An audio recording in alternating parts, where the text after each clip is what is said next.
চলো আজ বানানো যাক স্যান্ডউইচ রেসিপি। এই স্যান্ডউইচ সকলের খুব পছন্দের, ছোট থেকে বড় সকলেরই।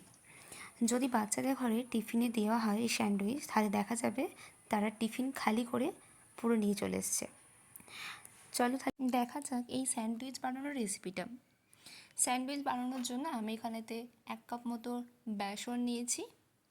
এরপর ওপর থেকে লবণ, হলুদ গুঁড়ো, ভাজা মশলা, কাশ্মীরি লঙ্কার গুঁড়ো দিয়ে দেব। কাশ্মীরি লঙ্কার গুঁড়োটা ঝাল হবে না, এটা অল্প একটুখানি কালার আসবে।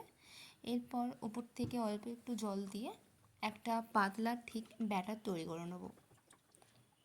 দেখুন, প্রথমেতেই এক গাদা জল দিয়ে দেবেন না, অল্প অল্প করে জল দেবেন।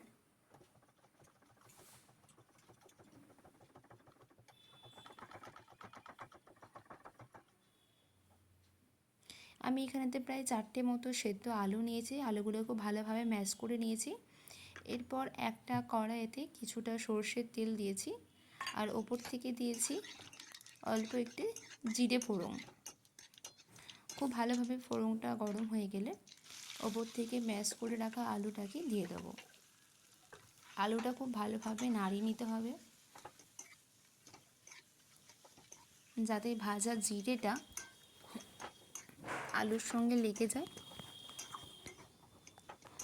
এরপর আলুটাকে তুলে রেখে দেবো একটা জায়গাতে। আবার কড়াইতে অল্প একটুখানি সর্ষের তেল দিয়েছি, আর ভেজে রাখা আগে থেকে বাদামগুলোকে দিয়ে দেবো তেলের মধ্যে। একটু কালচে কালচে ভাব চলে এলে ওপর থেকে আলুটা দিয়ে হলুদ গুঁড়ো, নুন, ভাজা মশলা আর একটুখানি ধনে বাটা দিয়ে, ধনে আর আদা বেটেছিলাম সেই বাটা মশলাটা দিয়ে খুব ভালোভাবে নাড়িয়ে নেব। এরপর দেখুন, আমি পাউরুটিগুলোকে এরকম ত্রিকোণা আকৃতি করে স্লাইস করে কেটে নিয়েছি। একটা কড়াইতে তেল গরম করতে বসিয়ে দিয়েছি, আর আগে থেকে যে আলুটা করে রেখেছিলাম, দেখুন আলুটা ঠিক আমি পাউরুটির মধ্যে ত্রিকোণা আকৃতি করে লাগিয়ে নিচ্ছি, দেখতেই পাচ্ছেন। এরপর ওপর থেকে আর একটা পাউরুটি দিয়ে খুব ভালোভাবে চেপে নেব। দেখুন ঠিক এরকমভাবে তৈরি করে নেবেন। এরপর যে বেসনের যে ব্যাটারটা তৈরি করে রেখেছিলাম, তার মধ্যে এপিঠ ওপিঠ ভালো করে বেসন লাগিয়ে ওপর থেকে ছেড়ে দেবো।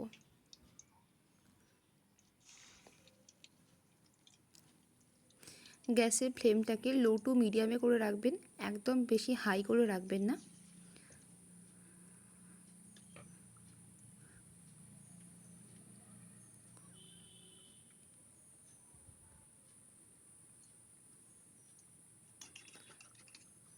দেখতেই পাচ্ছেন ওপর থেকে অল্প একটু অল্প করে তেলটা ওপর থেকে লাগিয়ে দেবো।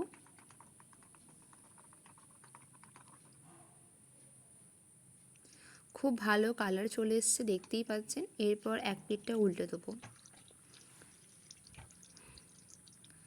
এইভাবে প্রত্যেকটা স্যান্ডউইচকে খুব ভালোভাবে ভেজে নেব। আমার স্যান্ডউইচ ভাজা একদম কমপ্লিট হয়ে গেছে। আপনারা বাড়িতে ঠিক এরকমভাবেই একটা পর স্টেপ ফলো করে স্যান্ডউইচ বানাবেন আর টমেটো কেচাপের সাথে পরিবেশন করবেন। যদি আজকে আমার এই স্যান্ডউইচ বানানোর রেসিপিটি আপনাদের ভালো লেগে থাকে, তাহলে অবশ্যই লাইক, শেয়ার, সাবস্ক্রাইব করতে ভুলবেন না। ততক্ষণ ভালো থাকবেন, সুস্থ থাকবেন, সকলকে ভালো রাখবেন। ধন্যবাদ।